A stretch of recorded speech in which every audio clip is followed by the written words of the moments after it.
Hello. Uh, it is day 68 of reading the One Year Bible together. And today we're looking at Mark chapter 14, 22 through 52. And I'm looking forward to heading back from London to LA. God bless you all. This passage really speaks to me in a lot of different ways. The first is I just am struck by Jesus' immense wisdom in setting up an institution to help our memory. It's those things that we remember and anchor in our lives that become the fertile ground out of which we live our lives. And Jesus intentionally works and shapes our lives through setting up this institution to remember his death and resurrection and ascension and seating at the right hand of God and sending the Holy Spirit and all of what this Easter season means. And my wife is a lot better at those things. She remembers people's birthdays. She remembers people's anniversaries.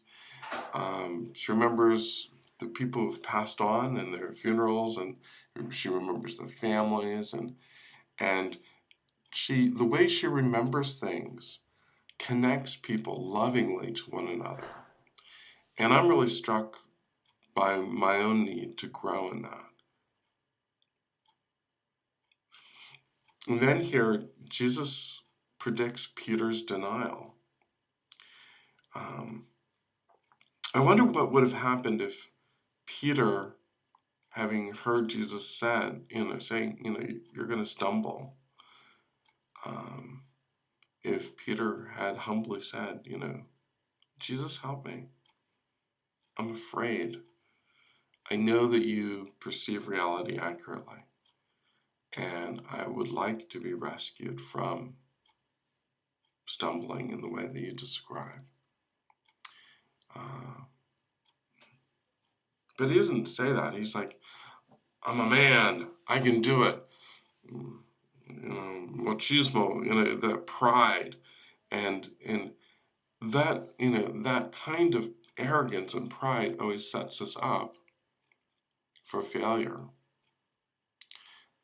It takes a lot of humility and a lot of wisdom to know when to stand and fight and when to flee a situation because it's over and beyond us.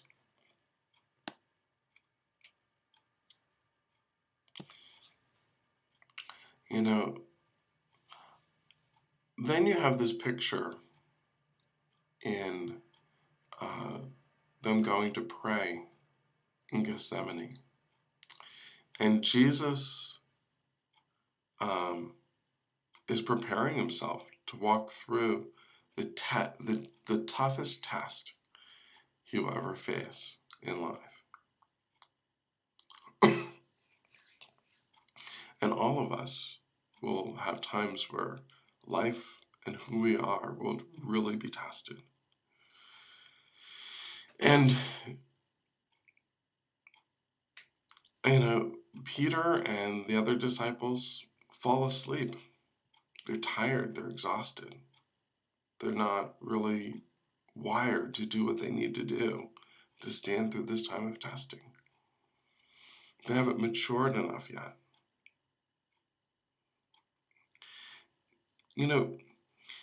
If Jesus' disciples can fall apart under this kind of pressure, and that Jesus intentionally later on goes and regroups them and restores them, how should we deal with others that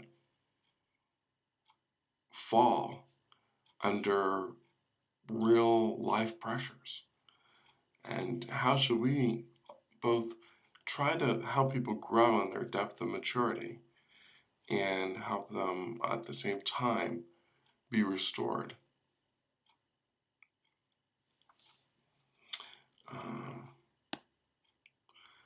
I'm remembering a friend, I'll call him Andrew, and he didn't know that a neighbor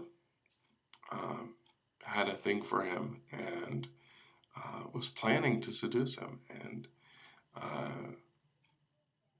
his wife had been ill and some number of other things going on in his life. And which is, wife's illness was very hard on the family and the kids. And she was away being taken care of by her parents and stuff like that. And he went over to her house for a cup of tea, thought. And she proceeded to seduce him. That event led to a downward spiral in his life of depression and sadness, and ultimately what I would see is unintentional suicide. He wanted to die, and he found a way to die. And if there's so many places where if we had adopted an attitude that says, I know if there's a situation, too much for me to handle, it's okay to run away and sort it out. I don't have to just stand and be tough and be the strong one. I can run away from situations. It's okay. If it's okay to intensify one's prayer life so that one can learn to stand. It's okay to, if one fails at some level, to allow God to confront that failure and to grow through it. It's okay to embrace all that the cross means and to be like the disciples, to go through a period of darkness and confusion, and to let God come in on the other side and restore you. And at the same time, there's nothing cheap about crucifixion. And there's nothing cheap about the grace of God that God offers. And, and there's nothing more difficult to handle in relationships than betrayal. And Jesus is confronted with betrayal, the violation of the most intimate relationships, those that he loves and trusts. One of the 12 betrays him. And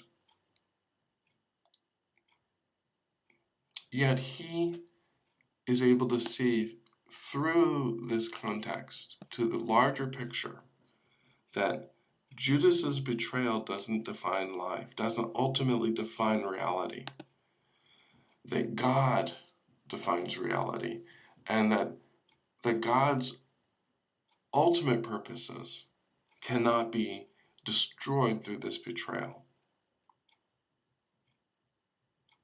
And that's so significant. So that Jesus walks through this betrayal and shows that one is able to, like Joseph did, and like other people in the Bible who went through betrayal. Joseph's brothers sold him into slavery, and he somehow, even though he was emotionally wounded by it, was able to see that God is able to make a greater good out of this situation if he was able to put it all back into the hands of God. And I think that that's You see that also in the history of slavery. Not that slavery was ever good, but that God can make a greater good out of evil. Crucifixion isn't good, but God can make a good out of crucifixion. This is the transformation of evil that we really are after. God bless you all. Keep the faith.